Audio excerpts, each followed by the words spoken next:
OPC poisoning এর রোগীর কথা বললেই আমাদের চোখের সামনে প্রথমেই ভেসে ওঠে স্টোমাক ওয়াশ বা গ্যাস্ট্রিক ল্যাভেজের দৃশ্য। কিন্তু বাস্তবে ওপিসি পয়জনিং এর রোগীর নার্সিং ম্যানেজমেন্ট মানে শুধু গ্যাস্ট্রিক ল্যাভেজ নয়, এর বাইরে আরো অনেক গুরুত্বপূর্ণ দায়িত্ব আছে যেগুলো একজন নার্সের অবশ্যই জানা থাকা প্রয়োজন। এই ভিডিও শেষ করার পর ওপিসি পয়জনিং পেশেন্টের নার্সিং ম্যানেজমেন্ট আপনার কাছে একদম পরিষ্কার হয়ে যাবে। হ্যালো এভরিওয়ান, কেমন আছেন সবাই? আশা করি ভালো আছেন। চলে এলাম নতুন আরেকটি ভিডিও নিয়ে। আজকের ভিডিওতে আমরা আলোচনা করব ওপিসি পয়জনিং পেশেন্টের নার্সিং ম্যানেজমেন্ট নিয়ে। এটি ওপিসি পয়জনিং সিরিজের দ্বিতীয় ভিডিও। এর আগের ভিডিওতে আমি আলোচনা করেছি ওপিসি পয়জনিং কি, কিভাবে ঘটে, এর লক্ষণ এবং ট্রিটমেন্ট।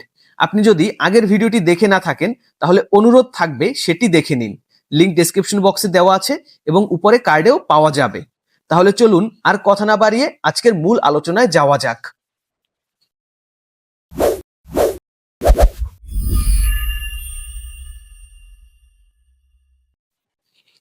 ওপিসি পয়জনিং পেশেন্টের নার্সিং ম্যানেজমেন্ট আমরা ৮টি ধাপে আলোচনা করব। Initial assessment, decontamination, emergency drug preparation and IV support, airway and suction management, monitoring, gastric lavage, documentation এবং ফ্যামিলি কমিউনিকেশন। শুরুতেই আসি ইনিশিয়াল অ্যাসেসমেন্টের কাছে। সবার আগে রোগীর এয়ারওয়ে, ব্রিদিং ও সার্কুলেশন অ্যাসেস করতে হবে। এয়ারওয়ে অবস্ট্রাকশন আছে কিনা দেখতে হবে। শ্বাসকষ্ট বা অতিরিক্ত সিক্রেশন থাকলে এয়ারওয়ে সাকশন করতে হবে। ভাইটাল সাইন্স নিতে হবে, যেমন pulse, BP, temperature, respiratory rate এবং অক্সিজেন স্যাচুরেশন। যদিও অক্সিজেন স্যাচুরেশন ভাইটাল সাইন্সের ভেতরে আসে না, কিন্তু এই ক্ষেত্রে অক্সিজেন স্যাচুরেশন অ্যাসেস করা খুবই জরুরি। অক্সিজেন স্যাচুরেশন কম থাকলে অক্সিজেন থেরাপি শুরু করতে হবে। মনে রাখবেন, ABC is always the first priority. এবারে আসি ডিকন্টামিনেশনের কাছে। রোগীর জামা কাপড় দ্রুত খুলে ফেলতে হবে, কারণ কাপড়ে লেগে থাকা ওপিসি স্কিন দিয়ে অ্যাবজর্ব হতে পারে। ত্বক সাবান ও পরিষ্কার পানি দিয়ে ভালোভাবে ধুয়ে দিতে হবে। নার্সের নিজস্ব নিরাপত্তার জন্য অবশ্যই পিপিই ব্যবহার করতে হবে, যেমন গ্লোভস, মাস্ক এবং অ্যাপ্রন। এবারে আমরা দেখব emergency drug preparation and IV support.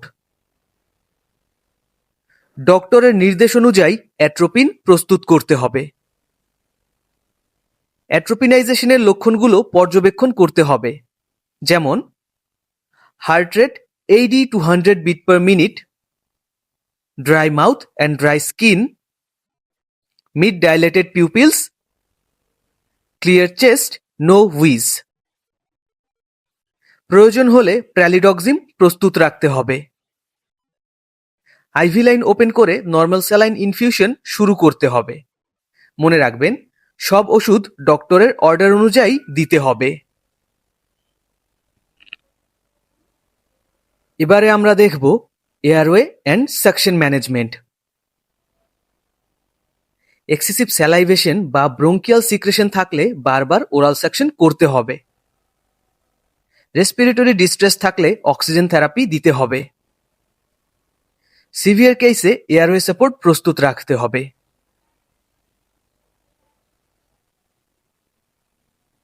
এবারে আসি মনিটরিং এর কাছে। শুরুতে প্রতি 15 থেকে 30 মিনিট পর ভাইটাল সাইন্স নিতে হবে।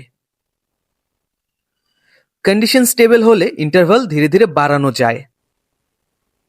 মনিটর করতে হবে respiratory pattern, secretion, pupil size, level of consciousness বা জিসিএস। আপনি যদি জিসিএস সম্পর্কে না জানেন তবে জিসিএস নিয়ে আমার আলাদা ভিডিওটি দেখতে পারেন, লিংক ডেসক্রিপশনে এবং উপরের কার্ডে দেওয়া আছে। অ্যাট্রোপিন টক্সিসিটি আছে কিনা লক্ষ্য রাখতে হবে, যেমন কনফিউশন, ফিভার, হাইপারটেনশন, টেকিকার্ডিয়া। এবারে আমরা দেখব ডকুমেন্টেশন। রোগী কখন এসেছে, কোন অবস্থায় এসেছে, ভাইটাল সাইন্স, যেসব মেডিকেশন দেওয়া হয়েছে, কত ডোজ অ্যাট্রোপিন দেওয়া হয়েছে, রোগীর রেসপন্স কেমন, সবকিছু অ্যাকিউরেটলি রেকর্ড করতে হবে। এবারে আমরা দেখব গ্যাস্ট্রিক ল্যাভেজ। যদি রোগীকে ইনজেকশনের 1 ঘন্টার মধ্যে হাসপাতালে আনা হয় এবং রোগী কনশিয়াস থাকে, তাহলে ডক্টরের নির্দেশে গ্যাস্ট্রিক ল্যাভেজ করতে সহায়তা করতে হবে। মনে রাখবেন, আনকনশিয়াস পেশেন্টে এয়ারওয়ে সিকিউর না করে গ্যাস্ট্রিক ল্যাভেজ করা যাবে না। সবশেষে ফ্যামিলি কমিউনিকেশন। পেশেন্টের অ্যাটেন্ডেন্ট থেকে প্রপার হিস্ট্রি নিতে হবে। কোন কেমিক্যাল বা পেস্টিসাইডের এক্সপোজার হয়েছে তা জেনে ডক্টরকে জানাতে হবে। ফ্যামিলিকে শান্ত রাখতে হবে এবং প্রয়োজনীয় নির্দেশনা দিতে হবে।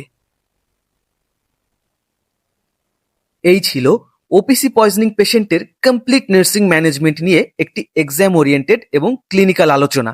আমি চেষ্টা করেছি বিষয়টি সহজ ভাষায় এবং নার্সিং পার্সপেক্টিভ থেকে উপস্থাপন করতে।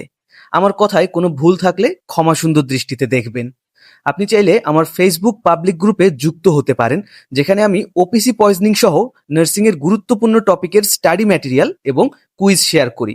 লিংক ডেসক্রিপশন বক্সে দেওয়া আছে। ভিডিওটি ভালো লাগলে অবশ্যই একটি লাইক দিন। আপনার কোনো প্রশ্ন বা মতামত থাকলে কমেন্ট করে জানান। ভিডিওটি বন্ধুদের সাথে শেয়ার করতে ভুলবেন না।